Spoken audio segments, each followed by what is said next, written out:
Hello and welcome to our very first geometry lesson. My name is Mrs. Heiss and I am so excited to teach you about geometry this year. So geometry is the study of shapes and their properties, and we're going to start with the very most basic terms in geometry today. And we actually call these three words undefined terms, because in geometry we have very specific definitions for most of our key words, but we start with three somewhat abstract concepts and we build off of those. So the first one is one you've probably heard before. It's the word point. Now when you think of a point, you may think of something that looks like a dot on a coordinate plane, like with an X and a Y. But we're going to start by looking at what the description of a point would be. So the description of a point is a location, and it has no shape and no size. So when you give an X and a Y coordinate, you're telling where on the plane you could find this point.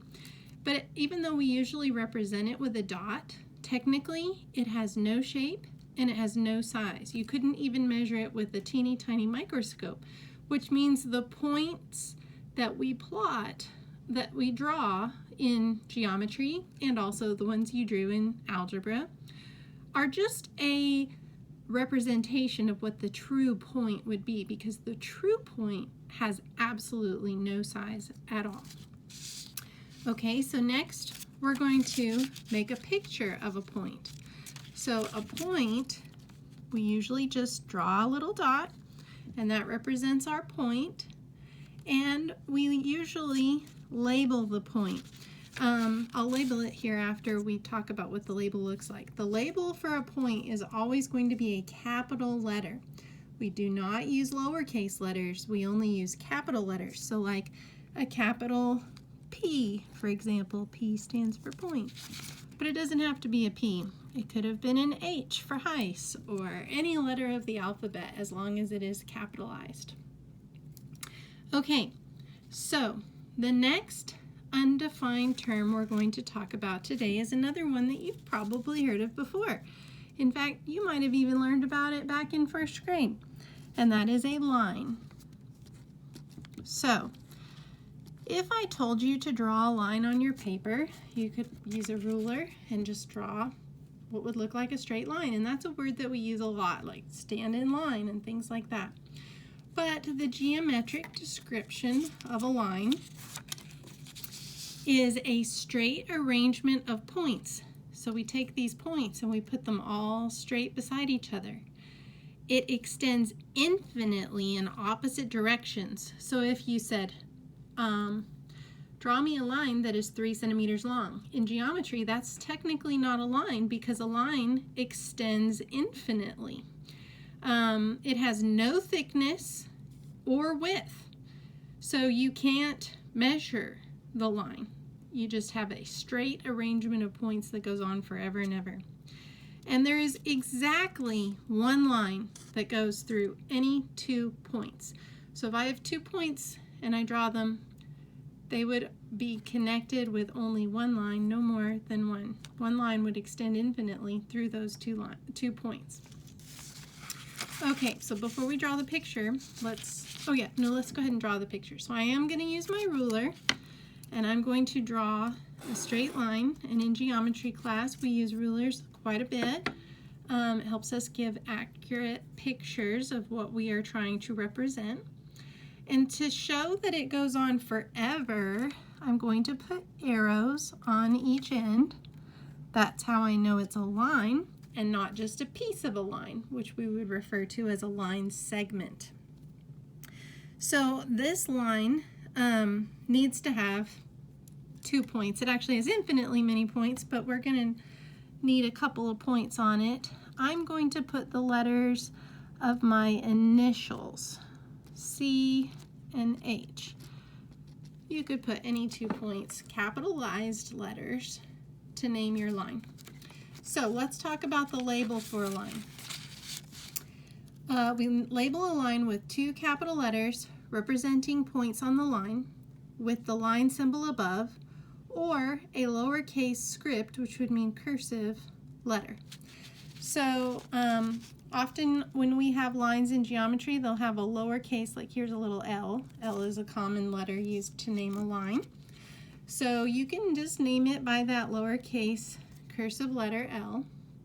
Or the other way that you can name it is to choose 2 points on the line. If I had a third point, I would still only choose any 2 points on the line. So I could call it CH, capitalized letters, that's important, and then put the little line symbol over the top, which just looks like a short sideways line. Now, there's a third blank here because it would also be correct to put them in the opposite order. So I could call it HC with the line on top. So we would read that line HC or line CH. So this is how we would represent the name of this line that we're looking at here. Okay, the final undefined term of geometry is a plane. P-L-A-N-E. So what is a plane? Let's see what the description says. A plane is a flat surface made of points. It extends infinitely in all directions. It has no thickness, and there is exactly one plane through any 3 points, not on the same line. So, how do I draw a plane? Well, a plane could kind of be like your tabletop, except for it extends forever and ever and ever. So it's really hard to draw a 2-dimensional surface that goes on forever and ever on a 2-dimensional surface of a piece of paper. So we have an abstract way of drawing this. We usually draw a parallelogram. This is the common geometric representation of a plane. This does not go on forever, but when you see this, you're going to know, oh, we're talking about that flat surface there, that plane. So I have drawn a plane, and it says there's exactly one plane through any 3 points that are not on the same line. So I'm going to put 3 points on my plane. And they could go anywhere, but not on the same line, so not all in a row. And we label our points always with capital letters. So I'm just going to go A, B, C. So there's my 3 capital letters. And then in the corner of the plane, and it doesn't matter which corner, it could be any corner, we usually use a capital script letter, capital cursive letter, to name this plane. So I'm going to use P for plane, just like P for point, but this time it's going to be a cursive P, a script P. So when you see that capital script letter in the corner, no point right beside it, that's telling you the name of the plane. So the word plane, followed by 3 capital letters, naming points that are not all on the same line, can be used to label a plane, or a capital script letter. So that shortest way to do it would be that capital script P. Then the other way to name this plane would be going, oh, that's plane ABC. And you don't put a symbol. You can put the word plane in front of it. We're just talking about this plane because it's got these 3 points that are not all on the same line. And the reason there's more blanks is because these letters could be in any order. So, for example, I've got ABC. I could still keep the A first, but I could switch the B and the C and call it A, C, B. Or maybe I'd want to put the letter B first. If I put the letter B first, I could do B, A, C, or B, C, A. Or if I wanted to put the letter C first, I could go C, A, B, or C, B, A. So that's all the ways that I could name this particular plane. Now, what if there was a 4th point on the plane? Well, you would still use only 3 capital letters to name your plane. You could choose any 3 of the 4 that you wanted, and you could list them in any order that you wanted also. So now that I have shown you what the three undefined terms of geometry are, and a picture, a description, and the labeling for each, we're going to look at a little bit more geometry vocabulary. This is our day one vocabulary. So these words are term, definition, and picture. So I'll just go through these to kind of help you understand what these things mean. The first term is collinear. Now you may notice there's a root word in here, line, L-I-N-E. We just talked about what a line was. Now there's also a prefix here, CO, which you've probably heard some words that start with CO before, like a co-worker. Who are my co-workers? My co-workers are the people that I work with at our school, other teachers, other staff. So the prefix co usually means together. We work together if we're co-workers, and collinear means together on the same line. So the definition of collinear is points that lie on the same line. Non-collinear is the opposite of collinear, so non-collinear points do not lie on the same line. Take a look at this picture. Points A, B, and C are collinear points because they lie together on the same line. If I put another point off the line, it would be non-collinear to those 3 points. Okay, the next word is very similar. It's coplanar. Again, this prefix co means together. And planar, you might see there's kind of a reference to the word plane that we also just talked about. So coplanar means points or lines that lie on the same plane. And again, the opposite of that would be non-coplanar points or lines do not lie on the same plane. So in this picture at right, you see points A, B, C, and D. They are coplanar points because they are on the same plane. Then here, line N and M are lines N and M are coplanar lines because these lines are on the same plane. Now, these lines, L and N, are non-coplanar lines, which are also called skew lines. This is a 3D drawing. The dashed lines are trying to show that that second plane is coming closer towards you. So if two planes are like one in front of the other and these lines lie on them, they won't intersect. They are not even on the same plane. So they are non-coplanar lines, also called skew lines. Okay. The next word is intersection. You've probably heard the word intersection before in real life, like two cars met at an intersection if you're in a driving course. So the intersection of two or more geometric figures is the set of points that they have in common. Two lines intersect in a point. Lines can intersect planes, and planes can intersect each other. So an intersection is where two geometric figures touch each other, where they meet, the points that they share. So you can see these two lines intersect at a single point. That point is called the intersection. Here you have a line that passes through a plane. It's a 3D drawing. It looks like the line started below the plane and then shot up through it and went above it. So this one point where it comes in contact with the plane would be the intersection point of the line with the plane. And here you have a picture, also a 3D drawing, of two planes that are intersecting each other, kind of like if you take two pieces of paper and have them meet along a line. Their intersection is a full line. Okay, our next word is space. So space in geometry means the boundless three-dimensional set of all points, and it contains lines and planes. So your 3D space can go up, down, left, right, forward, back, each direction, infinitely far.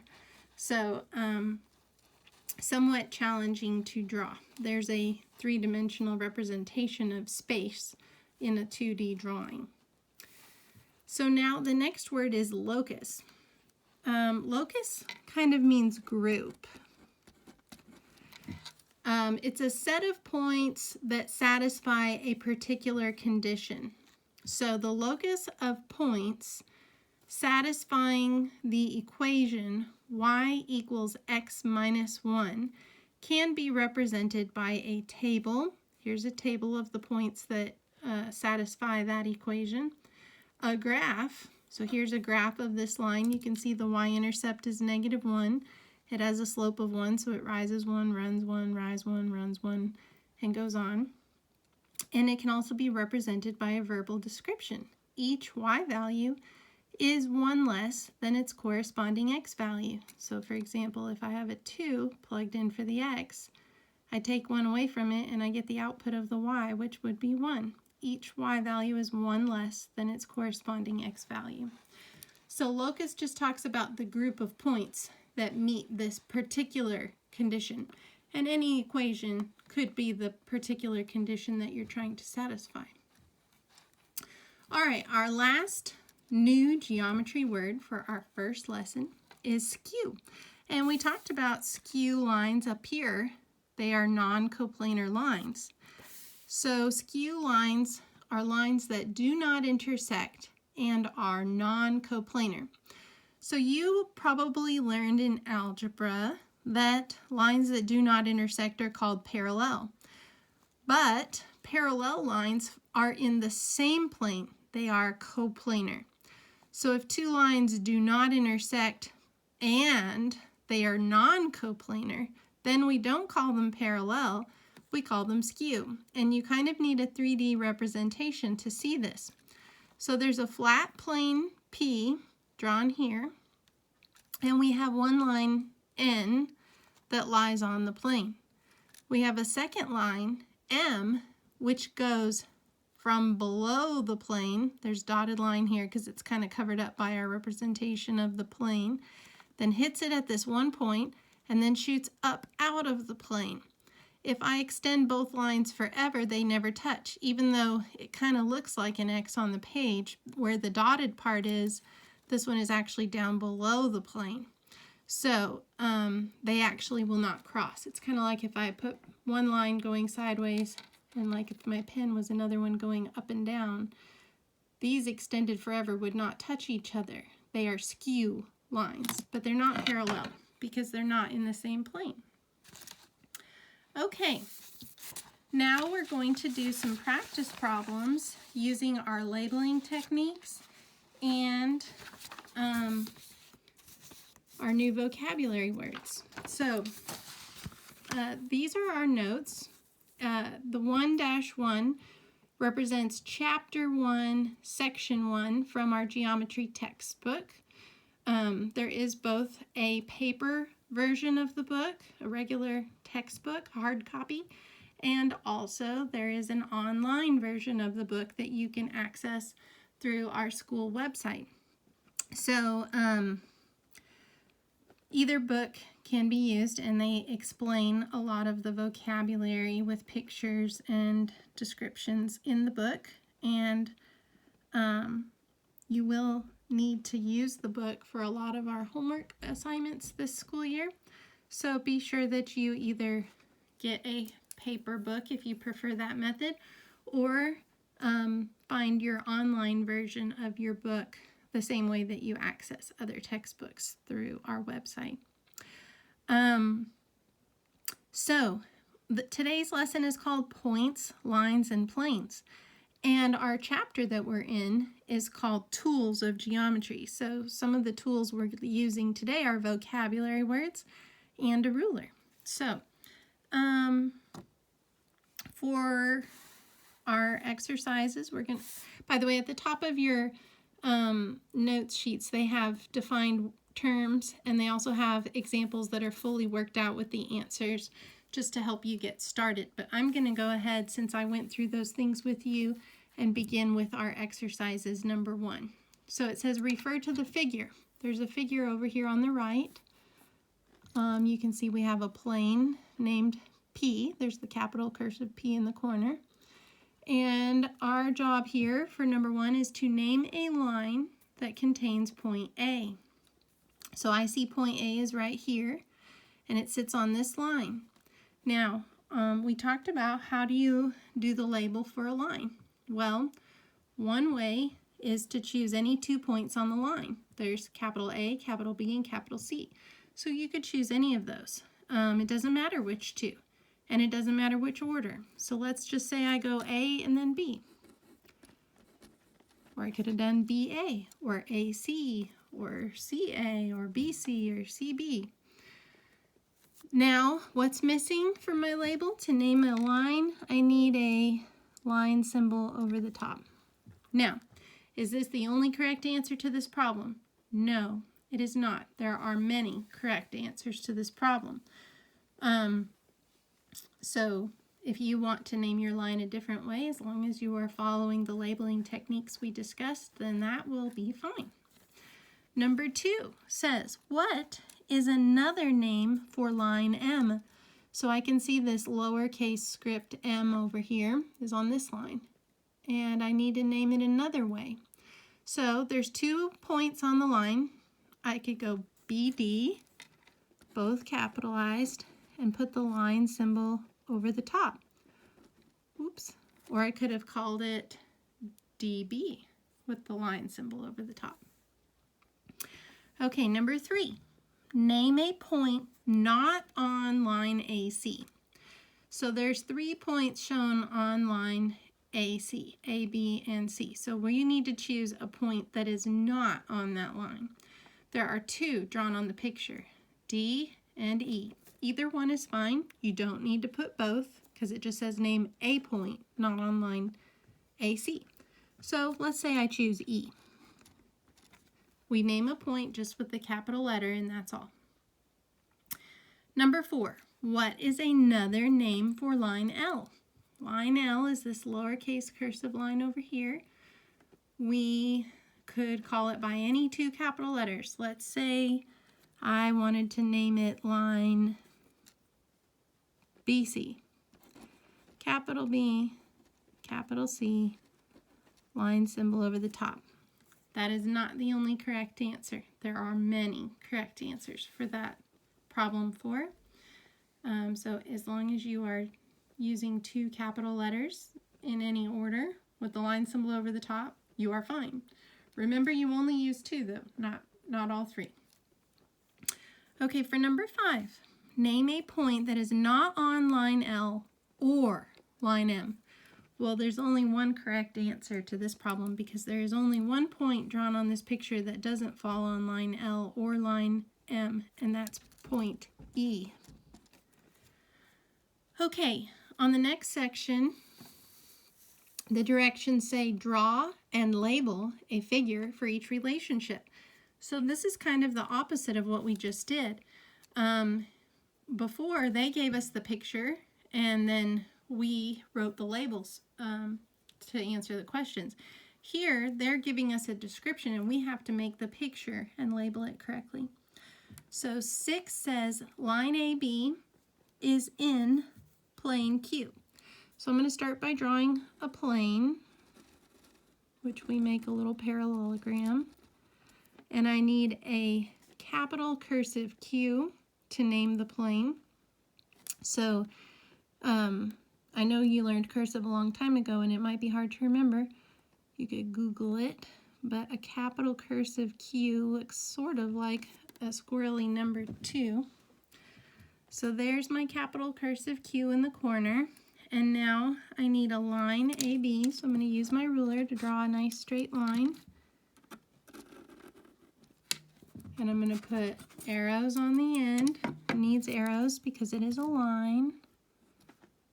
And I need my 2 points, A and B. They have to have little dots on the line, A and B. So there's my picture for that problem. Number 7, line ST intersects line AB at P. Now when you see that capital P all by itself, that represents a point. So I have two lines intersecting. Do you remember what intersecting means? That's when they cross, like an X. Oops, trying to make my hands show under this camera. And then the point where they meet is going to be point P. I'm going to draw this a little off to the side because I don't have a lot of room underneath. So I'm just going to draw two lines with my ruler that cross. And I need to put arrows on them because they are lines, not line segments. They don't have ending points. They go on forever. And one of them needs to be line ST. So point S and point T have to be on the same line. Line AB is the other line, so line AB, A and B are on the same line. And then they intersect at point P, so this point where the two lines cross is point P. Okay, number 8. Point X is collinear with points A and P. Collinear was one of our new vocabulary words. Meant together, and you see the root word line. So these points are on the same line. So we're going to start by drawing a line. And we'll put arrows on the end because it is a line. It goes on forever, unlike a line segment. And it has point X collinear with points A and P. That means all three of these points are on the same line. It does not matter what order that we put them in. So we could go A, X, P, or they could go in any order we want. It just tells us that X is on the same line as points A and P. All right, number 9. Point Y is not collinear with points T and P. So here's a line, arrows on the end, point T and point P are together on the same line, but point Y is not going to be collinear with these 2 points. So I could put Y up above the line or down below the line, but it's not going to be on the same line. Now we do number 10. Line L contains points X and Y. So I'm going to draw my line, put arrows on it. Its name is lowercase cursive l, so I'm going to just set that near the line. And I need it to hold points X and Y. So here's my point X, here's my point Y. Okay, now let's move on. We are going to start with this exercise here. It says refer to the figure over here at right. Name the intersection of plane N and line AE. So here's my plane N. The N is the cursive letter in the corner of the plane. And we have this line AE that shoots from down below the plane, through the plane, and up above the plane. It's a 3D image. It's like if I stuck my pen, made a hole going right through my paper. So we want to know, where do they intersect? Where do they meet? Where do they come in contact, this line AE and the plane? Well, it looks like it touches right at point B and then goes up from there. It comes from below the plane, hits point B, and then travels up above. So the intersection is point B. Now, number 2 says, name the intersection of line BC and line DC. Well, here's line BC. Here's line DC. Where do they meet? Where do they cross? Where do they touch? What is that intersection point? Well, it looks like they share point C. That's the point where they meet each other at that middle of that X there. So I'm going to put C. Their intersection point is point C. Okay, does line DC intersect line AE? Now this is a little bit tricky because it kind of looks like they do cross, but if you notice, the dashed part is right here because it's representing where this line went down below the plane and came out from the other side. So it's actually not crossing this line because they are not they don't lie in the same plane. They are non-coplanar lines and also called skew lines. So we're going to say no, they're not going to intersect, and explain why. The lines are skew using our good new geometry vocabulary. Okay, last three here. Refer to this figure. Name the three line segments. Segments meaning lines that don't go on forever, or a piece of a line that goes on forever, having some endpoints. Name the three line segments that intersect at point A. So first I'm going to find point A in the picture. It's right here. So do you see a line segment that intersects point A? Maybe this one, GA. So how do we name a line segment? Well, it's a lot like the line symbol, but we just draw a bar over the top with no arrows and also no endpoints. We just draw a bar over the top, and that says line segment GA. Now, where is another one that intersects at point A? Well, there's one that goes sideways here, AB. So we could go line segment AB. And we are supposed to name three, so there's one more. It is coming up to point A from point D. So we could go AD. Line AD. Okay, number 5. Name the line of intersection of planes GAB and FEH. Okay, GAB is the top of this. It's a rectangular prism, but we could just call it a box. GAB, this plane, would be the top. Okay, and then plane FEH. Where do we find plane FEH on this picture? That would be like the front of the box. So we're looking for the line where the plane of the top of the box and the front of the box meet. So it'd be like the folding line of that box. So it looks like that would be from G to H, because this is the bottom side of the top of the box and the top side of the front of the box. So that line segment GH is going to be where the top plane and the front plane intersect.